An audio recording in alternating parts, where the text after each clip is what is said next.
Hey True Crime Besties, welcome back to an all-new episode of SERIALously.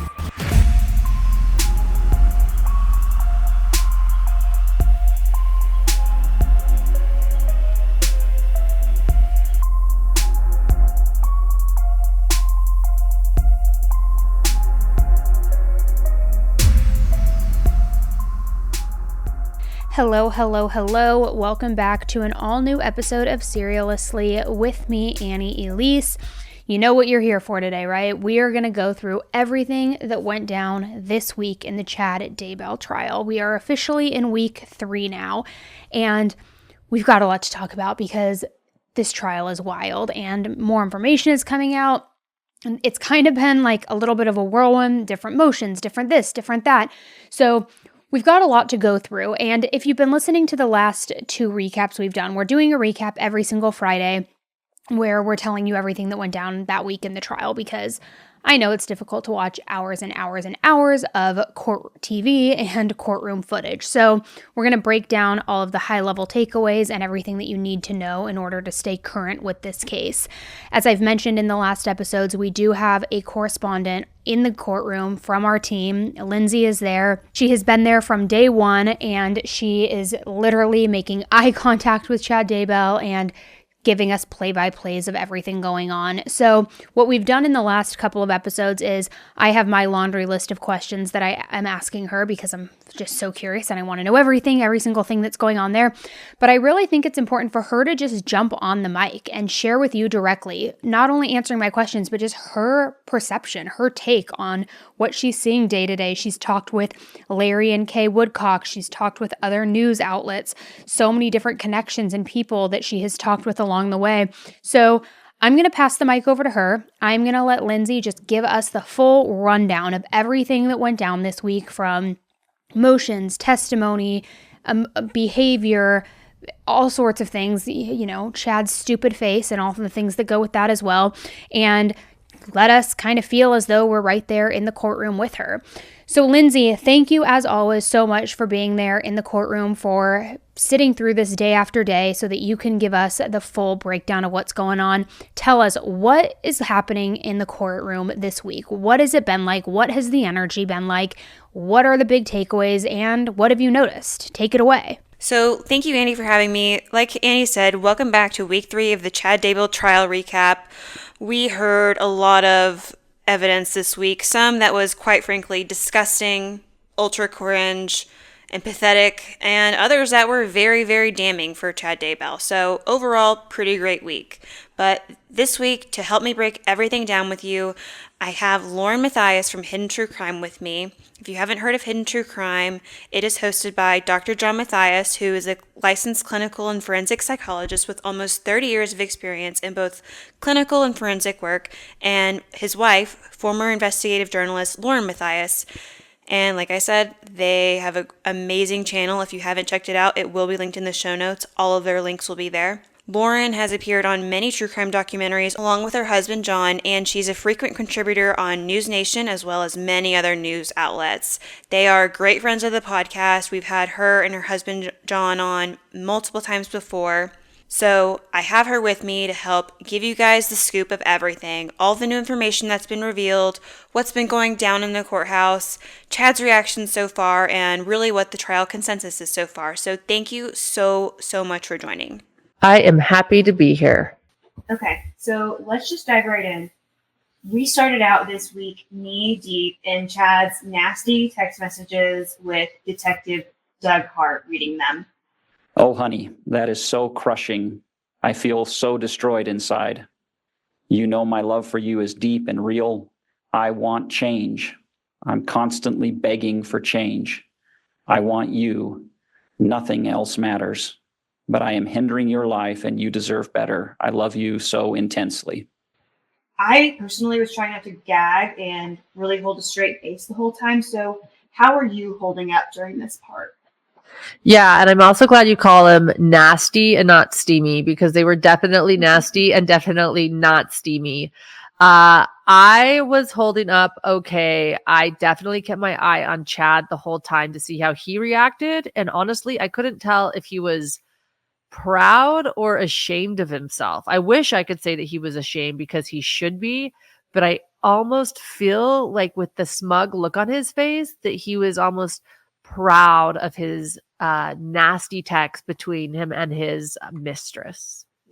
So then in cross-examination, Chad's attorney, John Pryor, was obviously trying to walk a little bit of this back because overall the detective had some very damning testimony for Chad. How do you think he did during that? Detective Hart definitely knows the case, and he did not give John Pryor the answers he was looking for. John Pryor is really good. I hate to even say that, but he is really good at pushing his narrative and even creating a narrative that isn't completely accurate. And he was definitely trying to do that with Doug Hart, and he was not taking the bait. Tens of thousands of text messages, right? Yes. Okay. I didn't see in any of these, and if you have them in the other 10,000 that you went through, show me the one that says, hey, this is Chad. Let's kill the kids. Objection, Your Honor. Argumentative, and tries to put evidence not in fact. Facts not in evidence. Well, it's question on cross. It's overruled. Show me the text. It says, let's kill the kids. Well, that is argumentative, Mr. Pryor. If you want to ask if there's a text, that would be different. Is there a text that says, let's kill the kids? There are several texts that talk in detail about the deaths of those two children. Yes. Oh, So next, we have to talk about the major witness, I think, this week, Colby. That was a major witness. When he walked in, you could hear a pin drop too when they said Colby Ryan on the stand. And I thought he was such a good witness too. He walked in with this confidence, and he did this last year for Lori's trial, but he answers yes and no. And you can just tell he's being straightforward and so honest and so absolute and confident in all of his answers. I don't know. How did you feel he did? I agree with you completely. It was like you could hear a pin drop. I did not even want to move a muscle. I didn't even want to type because it was so silent in there. And yeah, I think Colby did a really good job of humanizing and bringing emotion back to Tylee and JJ. So much in this case, we have been focusing on Tammy a lot. However, just this is overall my opinion. We really haven't seen much of Tylee and JJ really other than opening statements as far as who they were on when they were alive. Yeah, I loved when I shouldn't say I love it.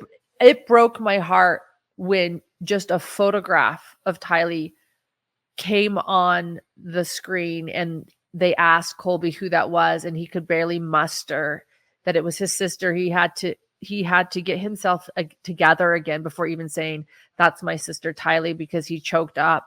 And to be able to humanize these victims and see the loss that he suffered, I think that was a really important thing for the jury to see. We hear all the time that juries are moved by emotion, and I feel like Colby finally brought that to the court, and you could see just the loss and devastation. So we've definitely heard from some family members, but if you're looking at all of the witnesses, we've definitely heard from more like law enforcement officials than family right now. And so it was a really important witness testimony, in my opinion. I agree. I was, you never know with John Pryor, how low is he going to go? But I feel like he knew that Colby would snap. Yeah, John Pryor was really pushing Colby about the Venmo payments that he was receiving from his mom, Lori, and from Tylee, who was getting money from the death of her biological father, Joe Ryan. And a lot of people have questioned Colby about these payments, and he was just so straightforward and to the point. Yeah, my mom gave me money.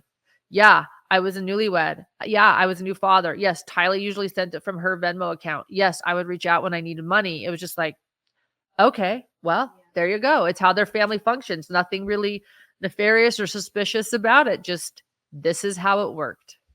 I think overall too, I don't know if you noticed this, but it kind of seemed like John Pryor was trying to make Lori seem like maybe she was a bad mom. Like, Tylee was the more motherly one to JJ, wouldn't you say? And he was like, well, no, that's his sister. And did you get that at all? I did get that at all. He was really trying to, again, write this narrative that Lori wasn't even a good mother. She was absent. She was distant. And that it was really Tylee taking care of JJ full time, and he was like, no, my mom was his mother, and she took care of JJ too. I will say I've been kind of hard on Rob Wood throughout this trial so far, but he did a really good job on redirect by saying, Colby, could your mom be influenced? And she said 100% she could be influenced. And then I think he added by Chad Daybell, and he said, yes, she could be influenced. That was the best moment of the day and perhaps that week. That was a moment that the jury will not forget. Yes, my mother could be manipulated by Chad Daybell 100%, because that statement alone would convict Chad Daybell. Right, because so much of this, that's the whole defense. Oh, it was Lori. Oh, it was this. So we talked last week in court when we were there about Melanie Gibb. We were wondering when we'd see her long distance husband who lives in another state. David, what did you think about him?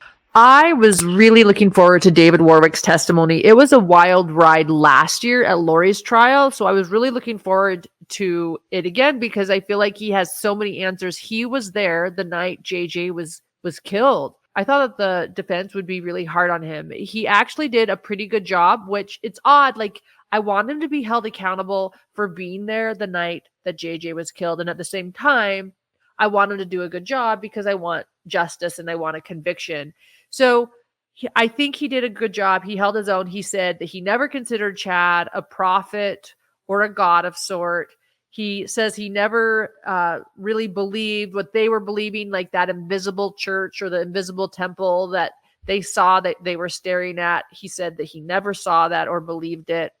But he did say that he had heard JJ was a zombie. Maxed down the picture of Jesus, but then he also said, looking at the counters, I'm a builder, and I could tell if he had jumped on that, it would have broken some of the cabinet molding, and it wasn't broken, so he really didn't buy that. And let me clarify, he didn't say JJ was a zombie. He said he wanted to inspect JJ to see if he was a zombie. He didn't say Chad was there on Sunday night. Correct. They couldn't get that Chad was there Sunday night, but he said he was absolutely with him Saturday. After the Firm Expo conference, which I've attended one of those, by the way. So I know what they were attending in Rexburg, and that he left the conference early, was with him, but he never was able to confirm, that he saw him Sunday. Right. And then Pryor, of course, too, was trying to say that, oh, well, did you and Melanie just get married so you wouldn't have to testify against each other? Because, again, they do live in different states, which was really weird. Right. And then John Pryor did get David Warwick to admit that Chad Daybell was humble, meek, and mild and kind, I think were the words. Okay. When he said that, I just have to point this out. When he said that Chad Daybell is humble and meek, Chad Daybell nodded. Yes. Like, yes. And from that, I also want to say, and manipulative, because it was like Chad Daybell was like, exactly how I want to be perceived. That was such a moment. And don't you feel like, I feel like one of these things with this trial that's so interesting is how Chad gives so much away. He's always nodding or shaking his head if he agrees or disagrees with something without him even knowing he's doing it. It can be ever so slight. Yeah, but he does. But he nodded when David Warwick said he is humble and meek and kind. I think it was meek and kind or humble and kind. Yeah. Yeah. Overall, I did feel like, he kind of had selective memory again, and just my opinion. The second day, he definitely seemed very confused, but I don't believe he was involved in the crime, obviously. It just sucks that we don't have more clarification on what exactly happened. And it was also interesting, we didn't hear anything about this crazy dream. They never brought up the dream. I thought for sure John Pryor would bring up the dream in the middle of the night, and I want to know why he didn't. Yeah, that was weird. It was really weird. But just like how John Pryor tried to serve Melanie Gibb when she was here, he actually did serve David Warwick with a subpoena. Yeah. So then we heard a lot of testimony from the prosecution about, was this a paintball gun? Was this a rifle? They really went into that very extensively, almost to the point where it might have been too much. What did you think about that? Absolutely. It's never ending. The first day that they brought up the gun or the shooting on October 9th, 2019, where Tammy was involved in what looked like a gun pointed at her, or a paintball gun, was the second day of trial. And here we are continuing to bring it up every day. It almost feels like a rabbit hole they're going down to avoid everything else that's so important. And yes, this is important, but not that important. Whether or not it's a paintball gun doesn't mean that Tammy was or wasn't murdered. She Right. can still, She was murdered after. they can still convict Chad of her murder and still believe that maybe it was a paintball gun. So it just seems like something they're pushing and spending so much time on for reasons that I don't know are necessary. Right. And then they did play Tammy's 911 call when she called the police. So we heard that police audio. Then we go straight to when Tammy died. The night she died, I believe they were interviewing the first responder that came out there, and they played, well, it was actually Garth's call, 911 call, and then Chad takes the phone. We just found my mom. She's on the ground frozen, or she's stiff, and I don't know. Are you in Madison County or Fremont County? Hello, I'm Chad, the husband. She's clearly dead. We don't Oh, know. sorry. Okay. Okay. Are you in Rexburg, or because your address shows Rexburg address, but you're in Fremont County? It's a mile past. Okay. Oh, no. Okay. Okay. Can I get your name?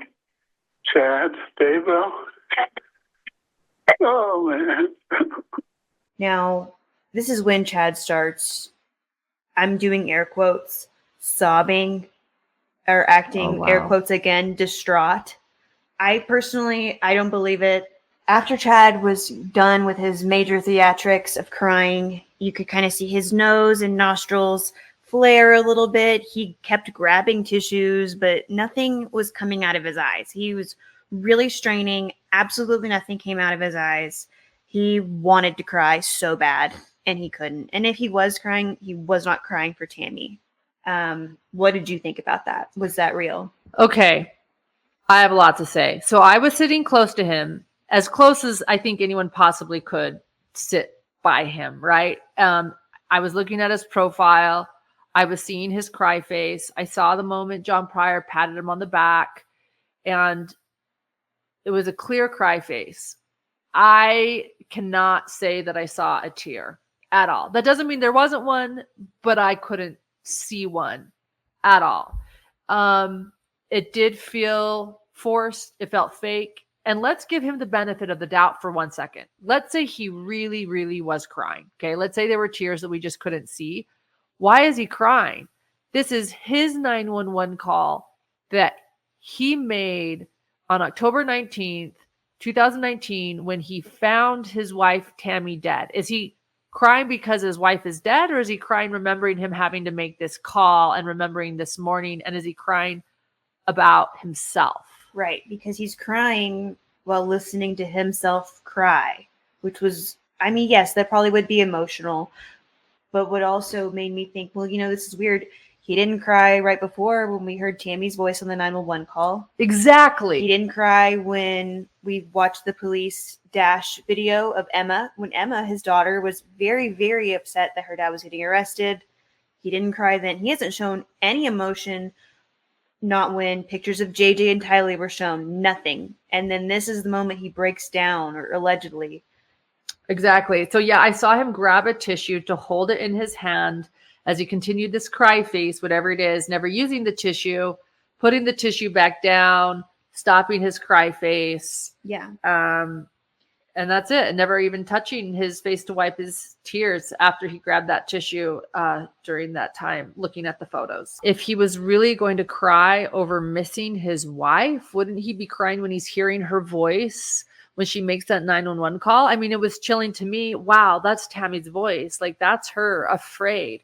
Or, right, seeing his daughter crying, I'm going to miss you. I love you. I love you. He doesn't cry then. He cries listening to himself make a 911 call. It's just not it's just not working for me. And then, of course, you're probably about to get to it, but what happened after was even more telling than that. Right. So after that, now the jury is going to see pictures of when the police came to the home when Tammy was found dead, and they're going to take pictures of everything. So the jury was going to be shown the pictures. Now they gave the defense the pictures, the paper copies, right before, to see if they're going to object to any, as John Pryor was flipping through them. So they're looking at this, and Chad's looking at all the pictures after he just did this whole, John Pryor gave him the tissue box. He's wiping his eyes. If there was a tear, that's to be determined. What did you see during that? Zero emotion. So Chad Daybell scrolling pictures on his computer, not realizing anyone else can see his computer, or just not being careful enough, looking at photos of his dead wife. Zero emotion, no affect, not even grumpy, not even angry, not even laughing, like nothing. Just scrolling them like he's looking at a PowerPoint. So then John Pryor is asking, this detective the same questions, and he asks, well, was Chad sobbing? Yes. Was Chad gasping for air? Yes. Was Chad more shook up than his kids were? Chad nodded. Chad nodded. Wow.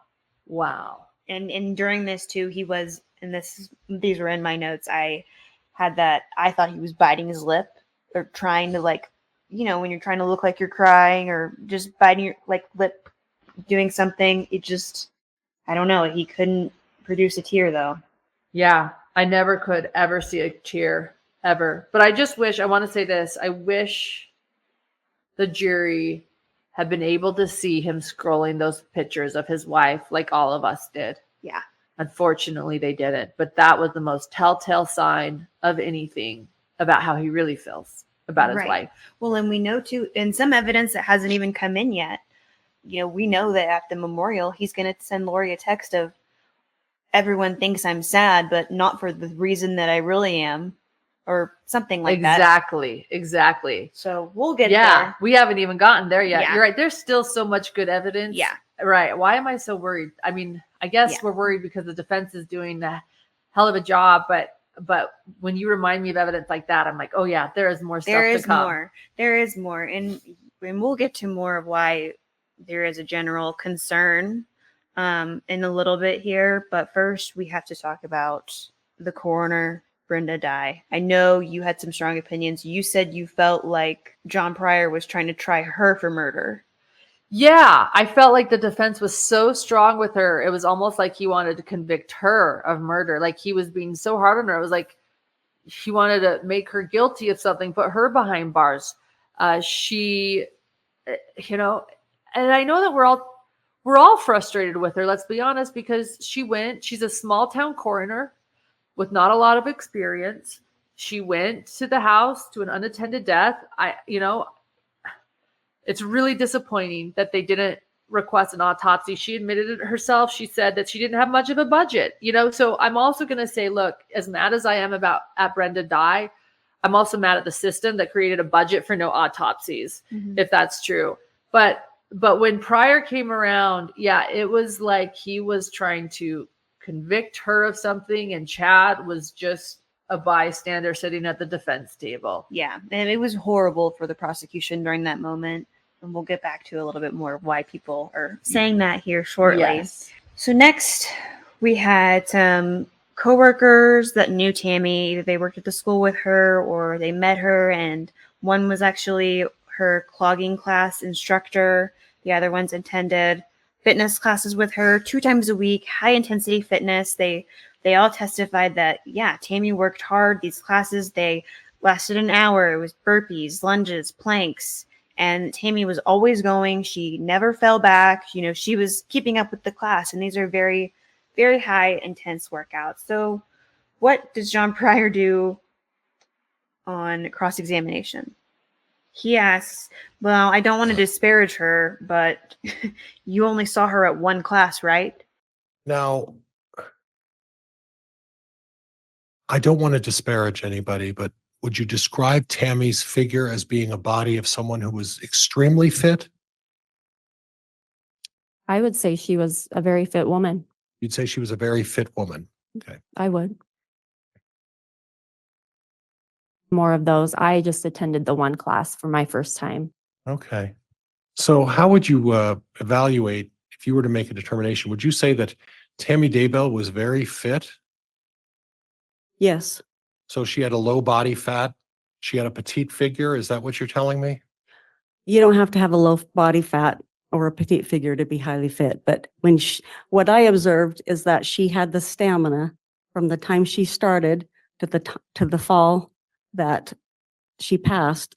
She had the stamina to be able to complete those rigorous workouts. Okay. Oh my gosh, I was livid. I've never been so angry, and I've been angry a lot during this trial, but this moment of body shaming a murdered woman, not only a murdered woman, this is a man who, Chad Daybell is a man who cheated on his wife, and that's coming clean in trial, right? Like everybody knows that in trial. They're not hiding that. Yes, Chad Daybell is a cheater. He cheated on his wife, Tammy, with this sexy, beautiful woman that he just could not, that he just could not resist.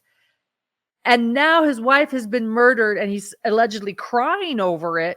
But now he's going to body shame her because he couldn't resist his mistress. And let me tell you, Chad Daybell is involved in his defense. This was not John Pryor's tactic. This is absolutely Chad Daybell's. And if you want to know what kind of husband Chad Daybell was, here you go.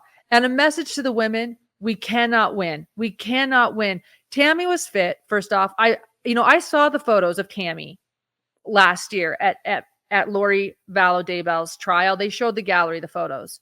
I saw photos of Tammy that I'm sure she wishes nobody ever saw. Intimate photos of her on her marital bed, deceased, because she had just been murdered. And she is fit, let me tell you that. And she is beautiful. But whether or not that's the case, to do this at her murder trial with her husband who cheated on her. And Tammy Daybell, I want to say this too. Tammy Daybell was the woman who did what men wanted. Be chaste, be religious, believe what I say, follow me, don't spend money on clothes. Guarantee you Tammy Daybell's never been able to get Botox or any of or dye her hair. I heard she had shoes with holes in them. Chad was lazy. She couldn't afford what Lori Vallow could afford. She worked. And she worked full time, and she birthed 5 children. And then she took on that religious responsibility, and she was a godly woman, and she was modest, and she dressed modestly. Do this, they told her. And Chad picked the exact opposite in his mistress, yet blames his mistress now for being too sexy and too irresistible that he couldn't, resist what she wanted. He's telling you who he is. He's a misogynist, and women can't win. And to do that and to allow that to happen to his dead wife of 30 years who birthed him 5 children, I guarantee you that was not lost on the jury. It certainly wasn't lost on me or anyone else that was in that courtroom. Right. I totally agree. And, Pryor said, how do you evaluate if she's fit? Oh, she had a low body fat and a petite figure. Is that what you're telling me? All while, he's not a spring chicken either. I mean, certainly it was foul. It was foul to see happen. It should not have happened. Have you talked to Vicky? Vicky is Tammy's aunt. She has been here during the trial almost every single day to support Tammy. Have you talked to her? Yeah, she was disgusted. She was disgusted that day by the fact that Chad did that. And here is Chad trying to also say and show the jury that he's this loving husband who misses his wife. And yeah, he made this mistake of an affair. No loving husband would allow his murdered wife that he loved to be disparaged like that. And yeah, I don't mean to be disparaging, said John Pryor. Well, I don't mean to just be disparaging either, John Pryor, but right. You're not the most fit either, but I guess we're not at your murder trial, so we'll let you go. But Tammy, let's criticize. Right. Another part I was going to bring up to see if you thought this too. They had another detective on later that talked about the life insurance policies for Tammy, that there had been 2 on Tammy totaling $430,000, and that everyone before said that she was in great health, nothing wrong with her, but yes, she has these life insurance policies. Another thing John Pryor kept saying during one of his cross-examinations was lapidity instead of lividity, which he's been pronouncing things wrong. He's been calling people the wrong name. The amount of times he said lapidity and the fact that nobody corrected him, it was out of control. It was over 20 at least. It was ridiculous. By the time he finished saying it, we already had an emoji in our live stream chat that said lapidity. Yeah, it was bad. It was bad. Next, we had Detective Mattingly. He talked about some of the Fitbit data with Tammy. So I was going to ask if you noticed this. Basically, they don't know where the Fitbit is anymore. They know Tammy had one because it was on her nightstand in the photos that were taken at the scene when the police came after she was murdered. They don't know where it is now, like I said, but based on that, they were trying to go back. Can we see sleep patterns? Can we see step counts? What can we see? Unfortunately, the Fitbit model that Tammy had, it was only able to show her current heart rate, and it didn't actually record a lot of data. And for sleep patterns, it looks like she took it off at night. So unfortunately, we don't have the information that would show if, when the moment she killed, because that's what they were looking for. But then they also talked about the step count totals for the month. Now, on cross-examination, John Pryor said, "Oh, did you know that Tammy was very competitive and that she was in a family competition for who could do the most in most steps or be the most active?" And it was like John Pryor said, well, we don't know who was wearing the Fitbit, right? We know Tammy was very competitive, and said that Joe Murray's parents, so I guess it would be son-in-law's parents. Her son-in-law's parents. I think the mom said, "Yeah, I go to bed and I look like I'm the winner, but then I wake up and it looks like Tammy is." And he was trying to insinuate that maybe she cheated on her Fitbit just so she could win because she was so competitive. We're calling her, was she even fit? Was her low body fat? Now she might have cheated in a family competition on her Fitbit. It was really confusing. Again, I think this goes back to like rabbit holes that John Pryor spends a lot of time on for no reason at all. And yes, he was definitely implying that maybe Tammy Daybell was cheating and it wasn't showing the right numbers. And why is this important for the trial? It's not. But if it was, I guess we're saying that because Tammy maybe cheated, maybe she didn't walk as much as we thought, maybe she wasn't as fit, thus maybe she could have had heart failure. Like, it's a big stretch, but we're going to spend a long time on the Fitbit and suggest that maybe Tammy was cheating on a family competition to prove that she died of natural causes. One of the biggest revelations that we got from the coroner this time around, which we did not get in Lori Vallow's trial, was that Tammy had food in her stomach when they did the autopsy. So after they exhumed her body in December, they found food content, her stomach. They found food in her stomach, which means that Chad's claims that she was throwing up all night, she was so sick, how's she throwing up if she has food in her stomach? Now, some people have said that, well, you can still have some people have said you can still have food in your stomach and maybe just throw up liquids. Personally, I'm not buying it. This is just like, well, coincidence, yet here's another one. I don't think we can not take that seriously. That was a really big, important moment, actually. That was an aha moment that I don't think the jury will forget. I certainly did it. And it just shows that Chad's a liar. If Chad is saying that his wife was throwing up and Chad, it made it sound like it was pretty intense. She was really, really sick. She was having a coughing fit and she threw up. If Chad is lying about that, what else is he lying about? She had a full stomach. And then did you also notice that they also said that all of her organs were healthy? So she had chalked it up to heart failure, yet the only organ that wasn't okay were the lungs, because that's where the pink foam was. So this pretty much gets us up till Thursday, which is today when we're recording this, of how today was in court. Now, Chad was not done with his body shaming because he brought up that Tammy was doing a couch to 5K, kind of those training apps, and that she was doing this with Mark and Chad and herself. John Pryor says, so you could say there were 3 couch potatoes in the Daybell house. Again, calling Tammy a couch potato now that she's not here. So that would imply on March 31st of 2019, we had 3 couch potatoes at the Daybell house. Objection, Your Honor.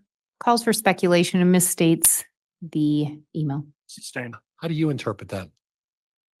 But one of the things they talked about a lot today was the shooting. Again, the shooting that happened on October 9th, where it's suspected that Alex Hux was trying to shoot Tammy Daybell in her driveway, and she thought it was a paintball gun. Well, during this, did you think it was so crazy whenever John Pryor brought up the raccoon? It was wild when John Pryor brought up the raccoon, and it was out of the blue, and it was for a clear reason and a good reason. They always say if you want someone to believe something, create the narrative before it even gets there. John Pryor, out of the blue, brings up raccoons and that they have a raccoon problem or a rodent problem or a creature problem. He says it was a crazy year of wildlife for them in 2019.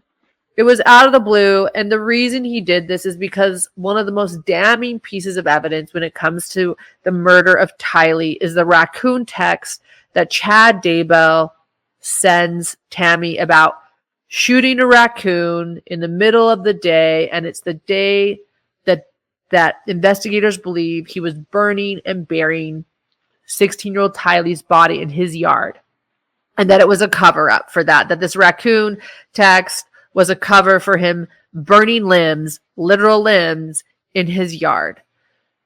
So the question is, now that he set this narrative of this wild year of wildlife for the Daybell family and already bringing up the raccoon, I do wonder, is this going to work? Are they going to say, well, yeah, they had a raccoon issue? Or are they, he's definitely trying to lessen this text. He was planting the seeds so that when they hear it, it is so damning. So by kind of coming out with it now, it's, we have nothing to hide.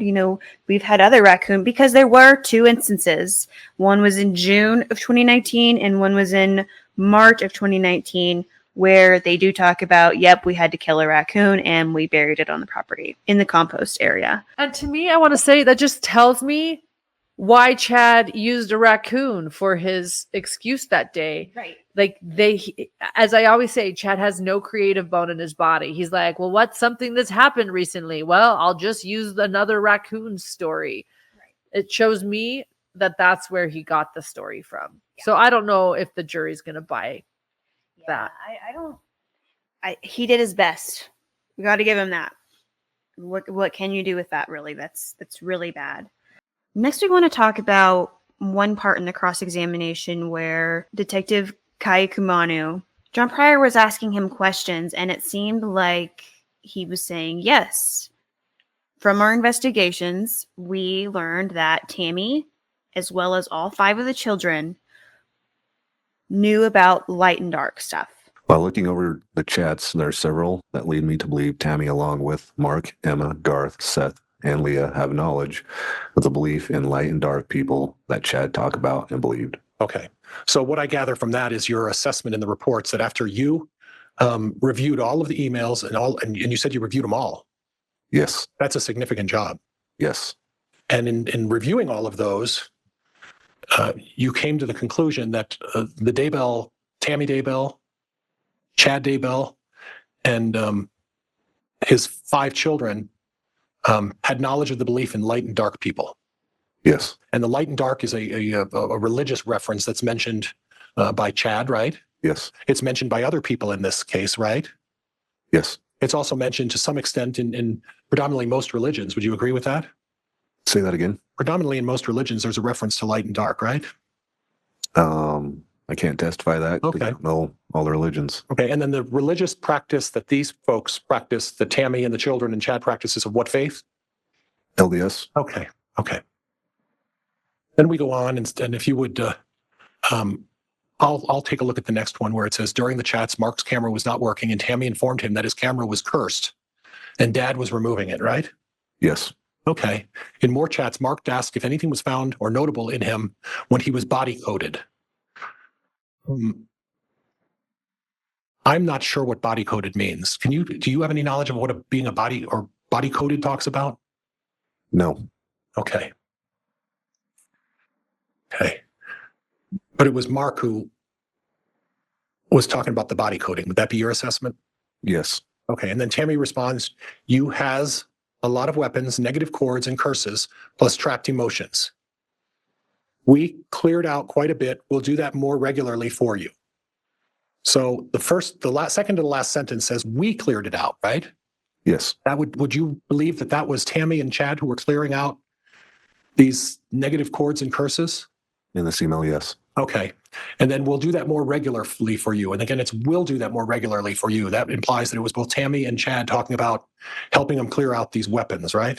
Yes. Okay. Then we go down to the next one, and it starts with on another chat. Chad said, Mom and I taught 12-year-old Sunday school yesterday. Canyon Scott's actions confirmed he is 4.2 dark. You see that? Yes. Do you have any knowledge as to whether Canyon Scott is dead or has been murdered or any investigation into that kind of a matter? I have no knowledge of that. Okay. And do you know who Canyon Scott is? I do not. Okay. But obviously, it's someone who attends church or attends Sunday school where Chad and Tammy went to their Sunday school, right? Yes. So we could presume that it was someone in Fremont or Madison County, right? Yes. Okay. And then it goes on, I will enjoy watching his growth to world terror and domination. And then Emma replies, I like Canyon though. I'll slow down. I'm sorry. I'm so sorry. The next line is, I will enjoy watching his growth to world terror and domination, right? Yes. Emma replies, I like Canyon though. Tammy and Chad reply, unfortunately, he's already influencing Will Dowling. Who's Will Dowling? Do you know? I do not. Okay. So a lot of people are kind of taking this as like, wow, Tammy was in on the light and dark stuff. You know, She was rating 12-year-olds. yeah, she was rating a 12-year-old a 4.1 dark, just very damning information. And I think really to us and anyone in the courtroom, no one was really that surprised because, hello, she's married to him. She's married to Chad. She knows his beliefs. Clearly, she moved up to Rexburg thinking she knew about the earthquake. He didn't do all of this in secret. He was open to literally whoever would listen to him about it. People would barely give him the time of day. So his kids and Tammy all know about this, but I don't think she knows. I don't think it's more than that. What do you think? Yeah, that's exactly where I go. And, it was explained to me in some of the interviews I've done on this case is that this is a belief system where there are tiers. It was actually Chad Daybell's once friend, Eric Smith, that explained to me the 3-tier belief system. That tier 1 is the Church of Jesus Christ of Latter-day Saints. Tier 2 is where Chad and others in the area believed. And a lot of people in the area believed in the light and darkness, not necessarily Chad Daybell's exact decimal point system, although I interviewed a woman today that was still believing it. Julie Rowe, a woman whose books Chad Daybell published, still teaches this light and dark decimal point system. So it was prominent in the area. And then there's the tier 3 belief system, which Eric Smith explained as Chad Daybell's belief system, where they refer to zombies and killing zombies and having to remove spirits from people. And these really deep, deep doctrines about being married to people in past lives where, then these alleged affairs start happening. Or I guess we can say affairs now, since Chad's pretty much admitting it in court. I can get rid of alleged. That's the tier 3. So Tammy, you have to realize, was running their publishing company. She was editing the books that Chad Daybell and other authors were publishing with their near-death experiences and these kind of extreme tier 2 belief system. So we've also seen that Chad Daybell's kids stand by him. So I think it's kind of known that there was probably some basis for these beliefs. Chad Daybell said he had a vision to move his family to Rexburg. And although he said Tammy was grumpy and frustrated about it, she went. We also know that she believed in Julie Rowe, this woman, again, whose books Chad Daybell published, and Julie Rowe's books actually made the family a lot of money. Emma Daybell voiced the books and believed in her. And I've talked to an author, Suzanne Freeman, who did not believe in Julie Rowe and told Tammy to walk for Julie Rowe. And Tammy's response is kind of like, what? Oh, why? Meaning she was buying Julie Rowe's beliefs, which were very similar to Chad Daybell. So again, I don't think it's that surprising that Tammy believed, along with many other people in the area, in light and darkness. But I do want to point out that John Pryor won over a lot of people with his narrative, which is what John Pryor always tries to do, set a narrative that isn't true. There is no proof in the testimony that it was Tammy raiding people. Chad Daybell wrote the text where he said, Tammy and I are teaching Sunday school. And this boy who's 12, I can't believe it, is dark. But he doesn't say Tammy said he was dark. And there were a lot of those little moments. And when you read the fine print or you listen to it that you just played, nowhere does it say, and Tammy said this person is dark. Yes, we learned that she's thinking that a phone, can I keep going or do you want to bring up? Yes, there are texts of her thinking that a camera is cursed, and that's way weird.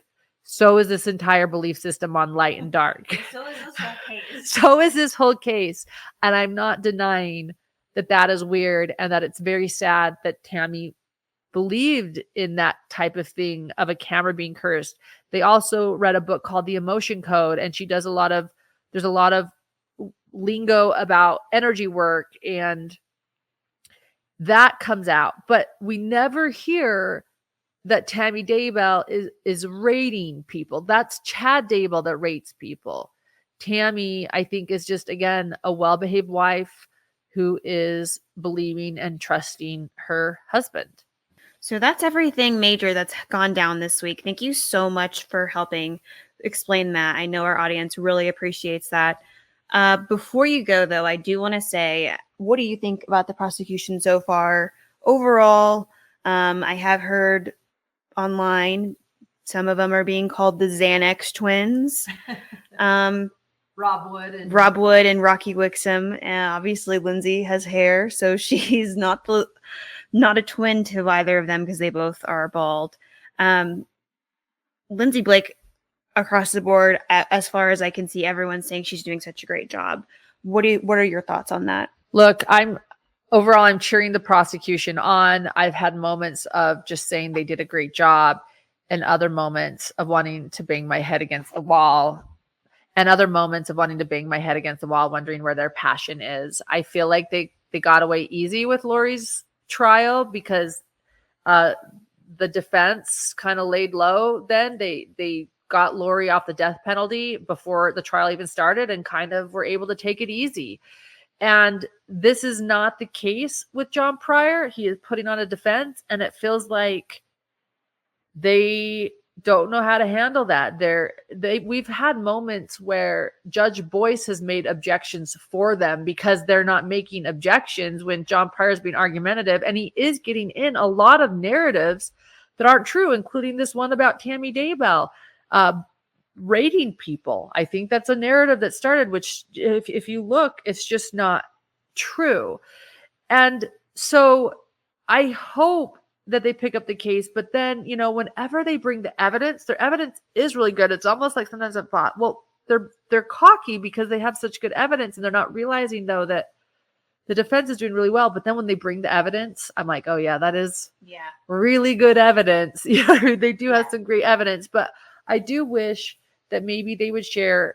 I do hope that they do get a little bit more passionate, a little bit more powerful. I feel like if they had put John Pryor in his place earlier on in the trial, maybe John Pryor would be a little bit more well-behaved right now too, knowing that he couldn't get away with certain stuff. But Lindsay Blake is doing an amazing job. Rob Wood has been on this case for nearly 5 years. I have the utmost faith in the prosecution. Let's hope that they can just find a little bit more oomph, because I feel like that's what we're missing right now. And they're certainly making me nervous. This trial is making me a lot more nervous, I've realized, than Lori's trial. Okay, I feel like that was a lot, but it was super, super insightful. I really appreciate you sharing everything with us.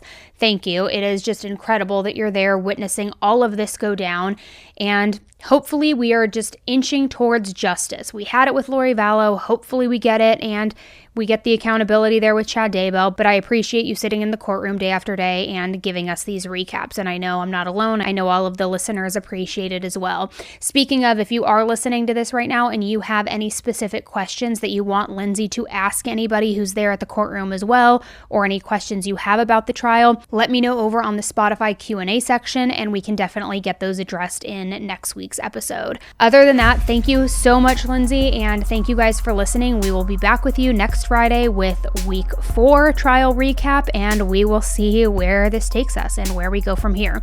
All right, guys, thank you so much for tuning into another special edition of Serialously, and until the next one, don't be a Chad Daybell, be a nice person, and don't kill anybody, allegedly.